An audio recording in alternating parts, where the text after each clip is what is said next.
else is going to be there? Just the old gang. To you guys. Cheers, mate. We are friends from university. I know that we haven't seen each other in ages. Oh, years? Yeah. Listen, Pete, just so you know, you're not doing too well. Been a bit crap, haven't you? What? I just thought you should know. So I just want to start off, all my friends hate me. The title might suggest one thing or another, but how did you go about striking the balance between horror and comedy? That's a good question. Yeah. Well, it was kind of, we always wanted to play the joke as straight as possible. We thought it'd be the funniest version of the joke would be one where, everyone was playing it like it was a drama in the lead up to sort of the punchline or the kind of rug pull, as it were. But I think, you do as much work as you can on the script. And then actually we were just very lucky to have such a talented director and editor in the edit, making, striking that balance. And a lot of stuff was cut in order to do that. And, at moments were sort of expanded. So yeah, it was kind of a mixture of those two things, really. Yeah. And I think a lot of it is sort of, always trying to use juxtaposition. So when something funny is happening, like, it turns out Norman's listening in and he can hear the thing. We sort of played it and shot it like a horror almost, with that slow reveal behind him. But ultimately it's a comedy moment. Or equally something that's, meant to be kind of, scary. Like the dream kind of has some like strangely like funny moments in Pete's dialogue when he wakes up with the dog, or like when he's chased away from the dog. It's horrible, but it's also kind of, played as a comedy as well, the way he sort of runs away. So yeah, I think it's always about juxtaposing with performances and also with the score, and yeah, using all the tricks in the book to just kind of like always wrong foot the audience. Mm-hmm. Yeah. And I absolutely have to ask, have you guys ever been to a reunion as bad as this one was?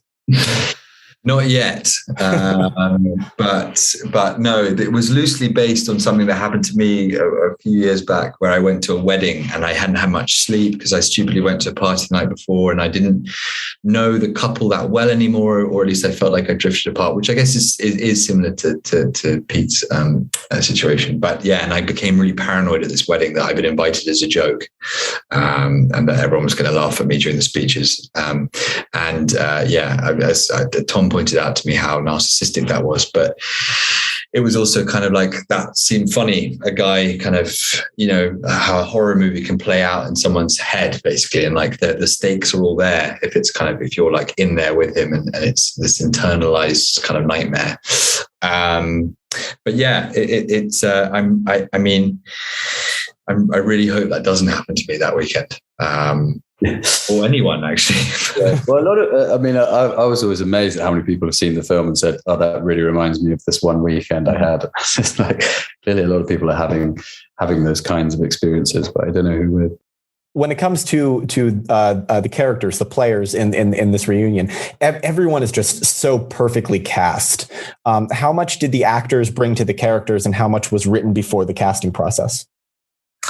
Yeah, I personally think that there were just so many game-changing moments when actors read for the part, and someone like the character of George, I think we were maybe looking for a different type of actor than the guy who eventually played it, Josh McGuire, and I just remember when Josh came in to do that audition with Tom, it just suddenly, he did one scene, the scene in the kitchen, and we suddenly just knew that was the character, and how important it was that this guy had a much more likable energy to him than some of the other kind of routes we were going.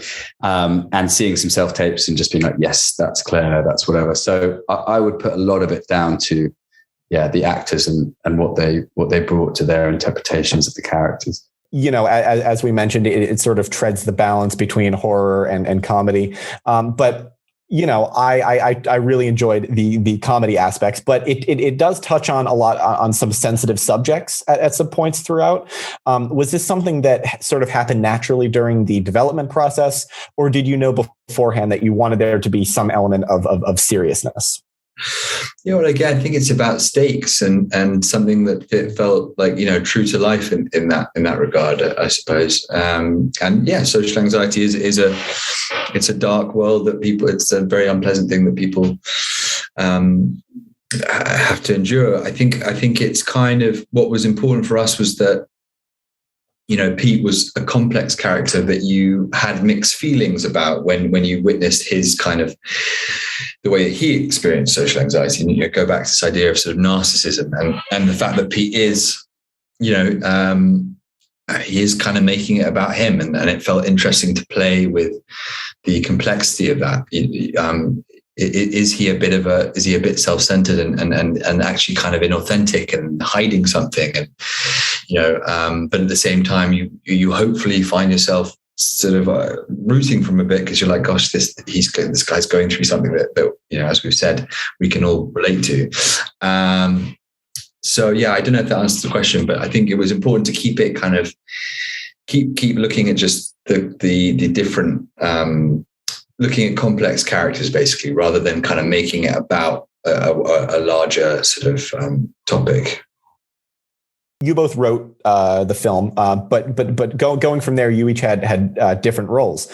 So how was the development and filming process different for each of you? One of you approaching it from an acting and writing perspective, and the other from mostly writing.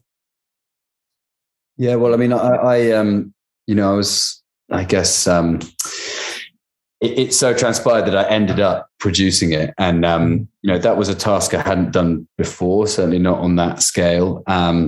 And I was very nervous about it and thought that it was going to be hell, to be honest. But I really loved it, and I had no idea how much fun on a creative level it could be to sit in on those discussions of what's the shirt that Pete's going to wear in that scene where he's buttoning up the thing, and what type of car should this person be driving, or all these nuts and bolts elements that you realize that the different departments bring. And it's such an amazing thing to witness that kind of organized chaos of every different department adding to the story in the tiniest way, and then seeing it all pay off in the edit and in post-production and everything like that. So that was my main takeaway. Throughout the film, I was constantly asking myself how I would react if I were in Pete's shoes and thrown into this situation.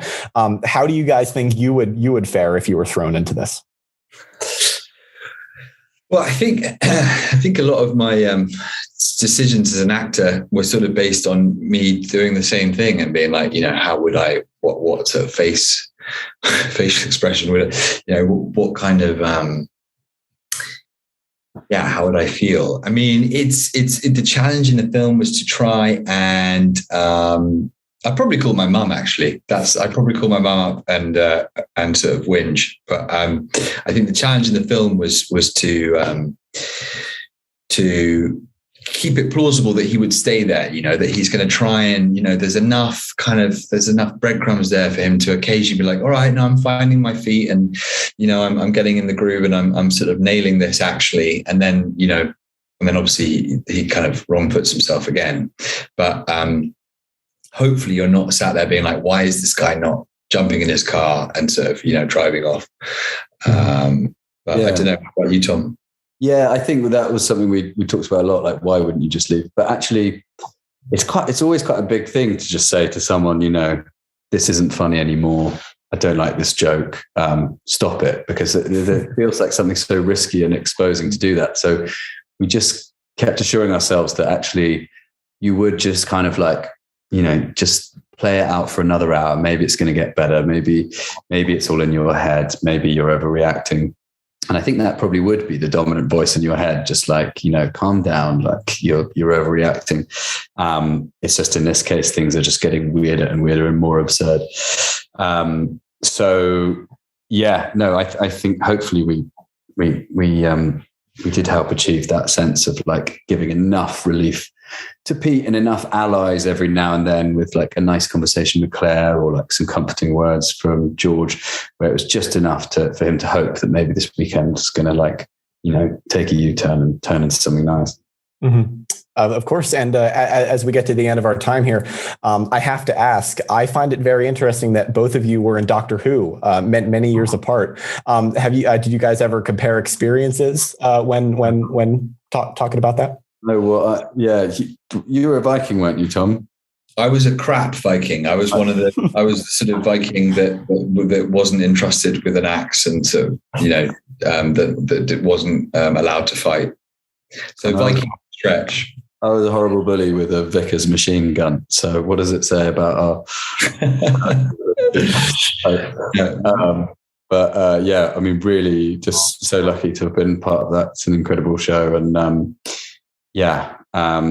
had an awesome experience on that set, and it's nice occasionally going to some of the conventions and stuff, and seeing that there's such a like proud following of it, and maybe there'll be an episode where our characters are brought back and they meet in some weird, that's what we're angling for, really. There's some kind of weird, they do that, right? They bring back the deepest character cuts here. Yeah. Well, guys, I want to thank you so much for sitting down with me today. I love the film, and I'm thrilled that I got to talk to you guys. So thank you so much. We appreciate it. Cheers.